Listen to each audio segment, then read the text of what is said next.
事情发生的时候，我真不知道怎么办了，我就感觉像一盆凉水浇在我的头上。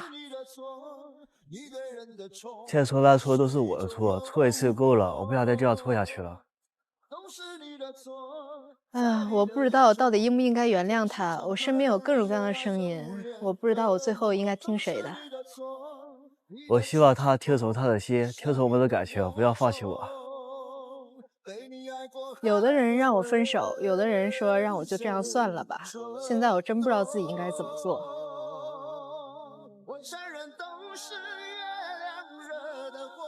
感情的事谁来做主？女生在心里面大概有两种力量在撕咬着她或者拉扯着她，一种说在一起，一种说必须分开。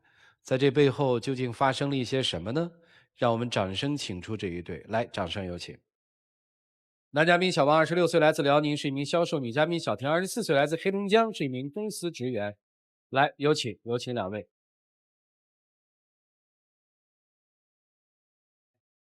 欢迎两位哈，愿意把箱子里的秘密公开吗？愿意。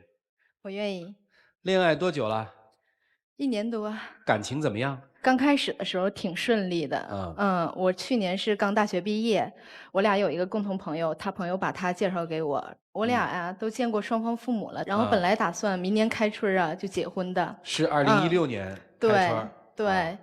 然后呢，结果在大年初六的时候，我接到了一个陌生女人给我来的电话。当时我就很崩溃，那个女的跟我说他俩已经在一起了，还把我俩之间事儿他也都知道，然后还知道他父母对我某些方面不满意。然后还跟我说你90后不要在这一棵树上吊死，说我俩生米煮成熟饭了，给他个机会。然后我就在说你有什么证据可以证明你俩真的说在一起了？后来对方把他俩亲密照片给我发过来了。我这个女同事啊特别卑鄙啊，她就是这样的人，她就想破坏我们的感情，利用这个关系。但是那时候已经有亲密照片了，去年9月份的时候，然后公司一起完了到外地去开会，然后有个那个庆功宴，然后在庆功宴上他找我喝酒，我也不好意思拒绝，就是我一个大老爷们儿的，我有点绅士风度吧。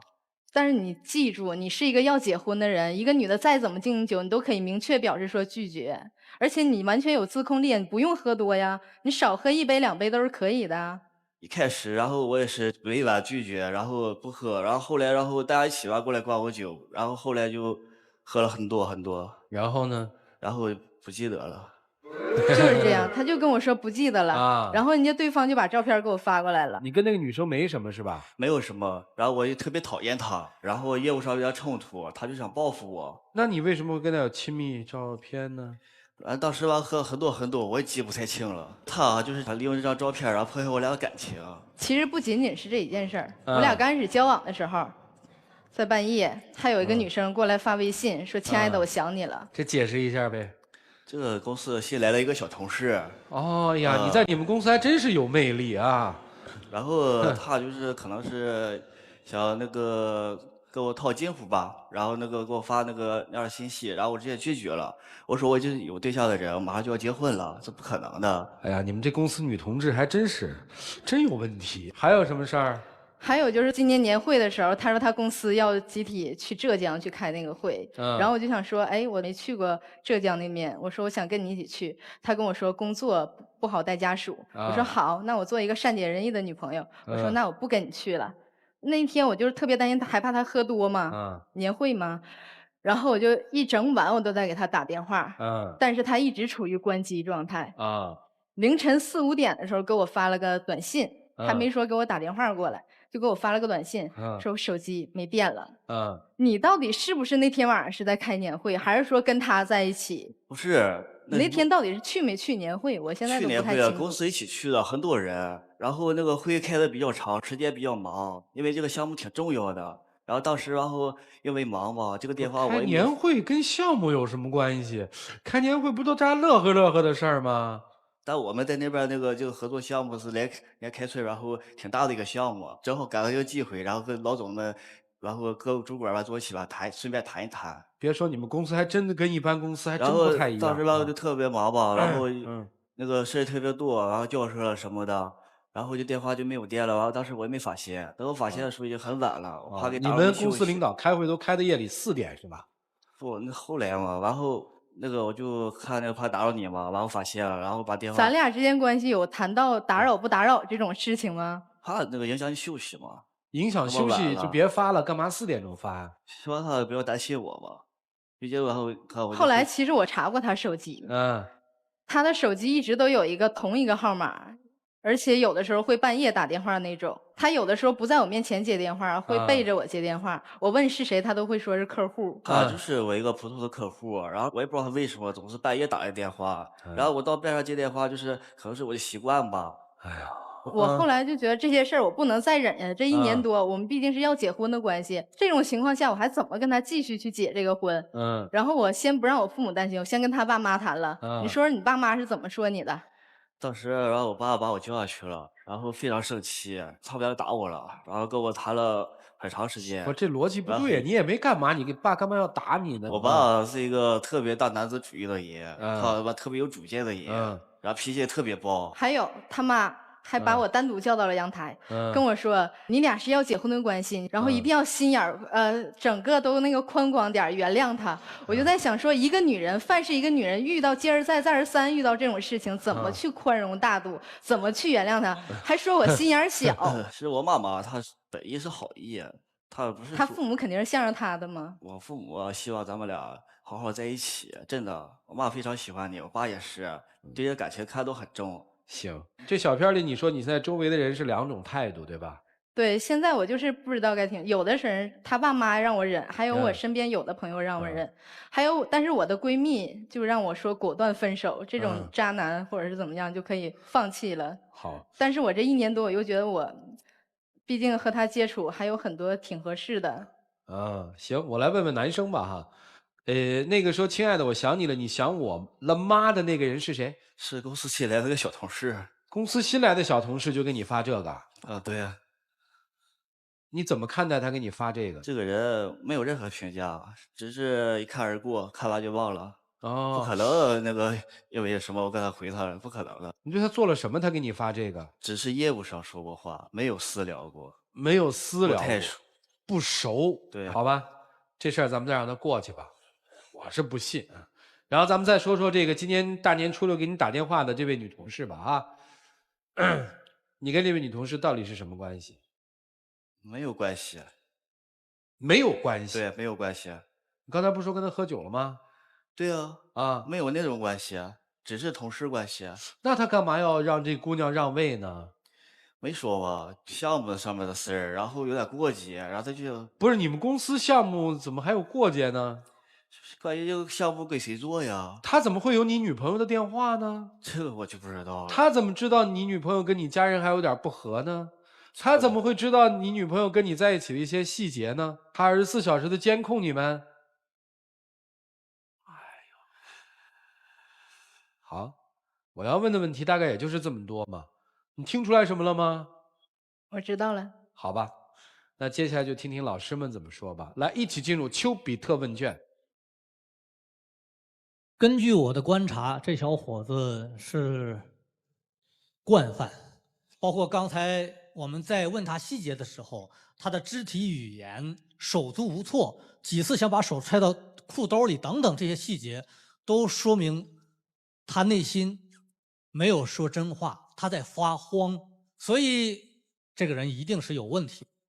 说到这个劈腿这事儿呢，稍微多说1、2句，他有可能是爱你的，但是他也有可能因为缺乏自控能力而到外面去吃腥。如果有一个赌注，那么你赔算是90%，而赢只有10%的话，请问你赌还是不赌？我这人就是比较喜欢有挑战性。喜欢挑战性。OK， 那我告诉你啊，为什么我想说90？你们俩相处1年半的时间，他就劈腿了。婚后他劈腿的几率也有可能是这个数字。那么愿不愿意挑战，这肯定是你的权利。如果你是我妹妹，我肯定不会让你赌，因为这个风险太高。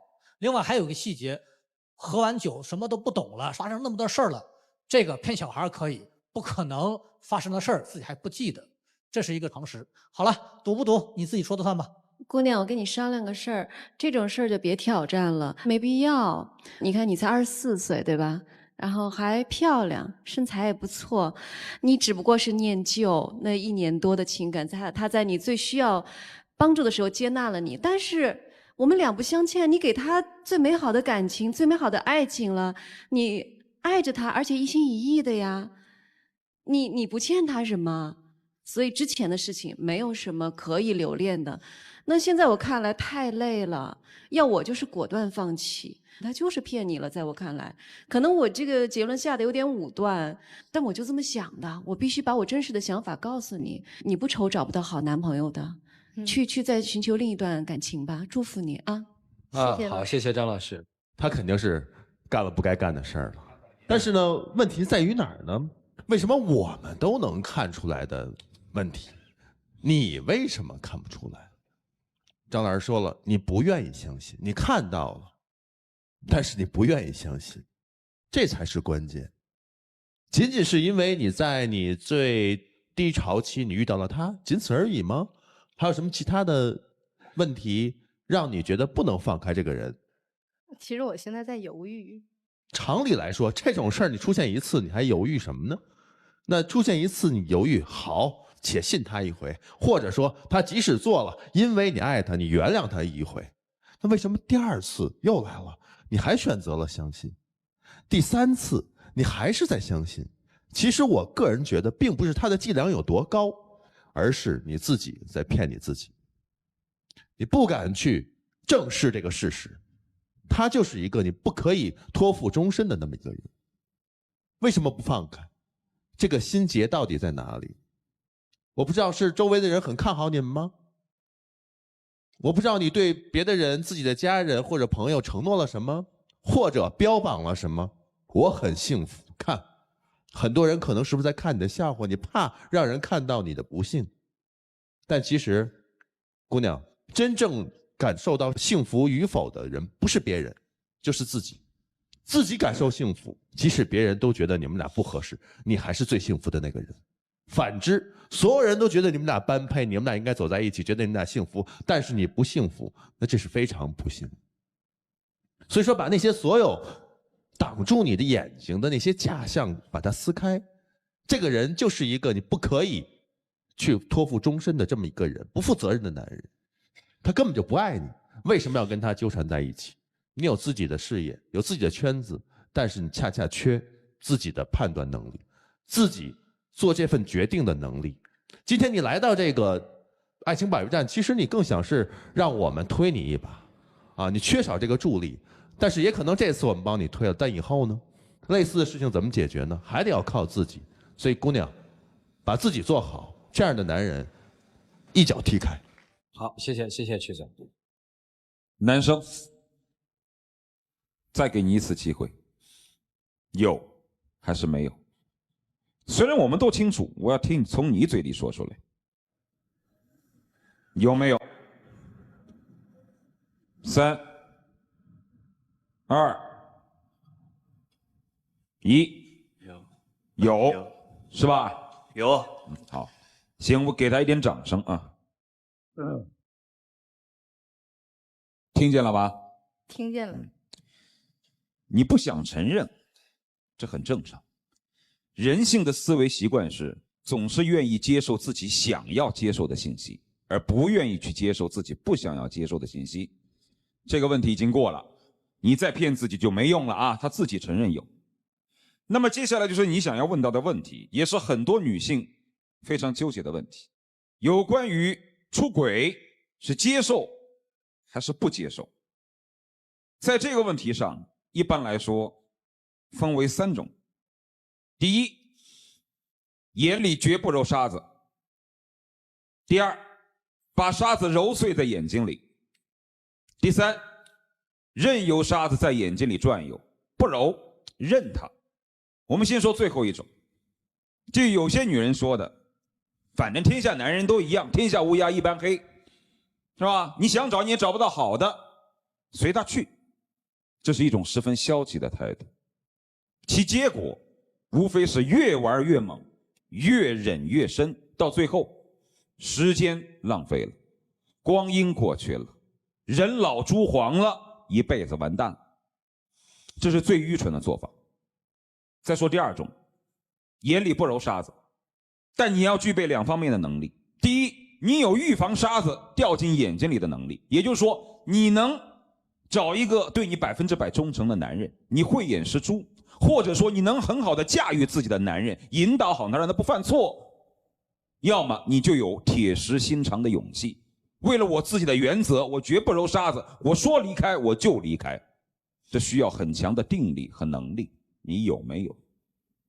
第三种，把沙子揉碎在眼睛里，这需要忍受莫大的痛苦。这就像于老师所说的，你要打赌，你要赌博这个男生是不是会感恩，他是不是孺子可教，还是朽木不可雕也。其次，你需要有莫大的胸怀，因为你时时刻刻的想着这件事儿，就是像把沙子揉碎在眼睛里的那种钻心的疼痛。你有没有这样的胸怀和这样忍受痛苦的能力？你仔细分辨一下，你到底是哪一种？说实话，除了第一种很好做，认他那种消极态度之外，后面2者都非常难，一个比一个难。所以你想想，你到底是哪一种？就这样。谢谢老师。好，谢谢涂老师哈。小王，你有勇气承认了错，那我想问，对这个错，你想接受的惩罚是什么？不会接受任何惩罚。能具体一点吗？首先要把酒给戒了，哪怕出去喝酒我也少喝，然后下班了不工作了，有时间了，然后就回来陪你。我想说的是，你自己，不管你们俩分还是合，这个惩罚不是做给他的，是做给你自己的。如果今天你犯了错，我们只是选择了原谅，甚至今天还有可能你再出来，那反而是助纣为虐。所以这是帮助你自己。这个事儿的教训是什么？你自己去想。其实并不是面对他，而是面对你自己往后的人生，这个大概意义会更大一些。想清楚想明白怎么去决定，大概都好办。其实犯错不可怕，最害怕的是面对一个错误的时候用谎言去包裹。所以我特别希望在下一个时间段里面听到你们发自内心的一种声音，一起进入柔顺拉芳黄金6。确实我错了，我真的错了。然后我真的现在心情特别沉重，我非常不想失去不想失去你，我不想失去这段感情，我要跟你继续在一起。其实刚才听了那么多老师给我的意见，我知道他劈腿了，这个我现在我知道了，但是我觉得我就像老师说的那样，90%和10%，我现在想考虑一下那10%，我还是不想放弃我俩这段，所以我想考虑一下，我给他一个机会。尽量的，真的是在我最脆弱的时候，在2个人的情感关系当中，你真的不知道有一方到底有怎样的魅力，就让那个人神魂颠倒。我们还有一种这个帮助的方式，看是你用还是你用。我想求助专家。涂老师，我刚才说了3种啊，你显然不是任他而去的那一种，你跟广大的平凡女子一样，都是介于第一种和第2种之间，就是眼里不揉沙子和把沙子揉碎在眼睛里的2者之间，原谅和不原谅之间。而你选择问我，恰恰说明你一定不是那种可以原谅的。你希望我给你一个理由，希望大家给你一种支持，让你成为那种女人，但其实你不是。广大的女性其实内心里是想不揉沙子，但为什么她想做那种把沙子揉碎在眼睛里的女人？基于2种原因。第一，不想输，不想承认自己输了，好歹相处了1年。第二，不甘心，特别的不甘心。但是如果你始终的在2者之间游走，你又选择了第2种要原谅他，那么结果这一辈子你不是在折磨他，就是在折磨你自己。到最后很有可能的是2个人都不快乐。他现在是老实巴交的勇于承认了，但如果你选择了原谅他，又在生活当中不断的折磨他，告诉他，提醒他，也提醒自己，你曾经犯过错，结果就是把2个人都折磨得鲜血淋漓，最后他可能会犯错犯得更大，而你也会失望得更大。如果是一个真正勇敢，就是可以选择包容的女性，她根本不用问我，也不用到这儿来，她就那样去做了。所以我对你的选择就是，就做一个眼里不揉沙子的女人，没有什么不甘心，也没有什么怕输，而且还告诉你一点，如果你选择了散伙，没有人可以嘲笑你。生活是自己的，宁愿痛苦一阵子，不要痛苦一辈子。你不是第2种女人，还是选择离开。2位，请交换你们手里的箱子，好不好？来，好了，谢谢2位，请回。来，请关门。有点悬念啊，女生会出来吗？接下来就要看一看她们自己的选择。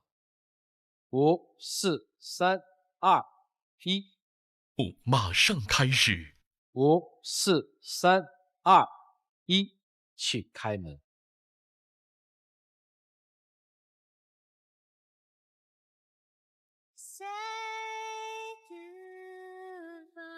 啊，男生开始这个了。我知道你一直特别喜欢 Tiffany 的这个手链吧？咱们一直舍不得买，挺贵的呀。这次我花了2个月的工资攒钱买了这个，求你原谅一回。唉，买了个手链。面对镜头，有什么想跟女生说的吗？不管怎么样，这个感情我一定不会放弃的，我肯定会去找你的，不管有多长时间，我一定要弥补自己的错，把你争取回来。好，那你去吧。谢谢你啊。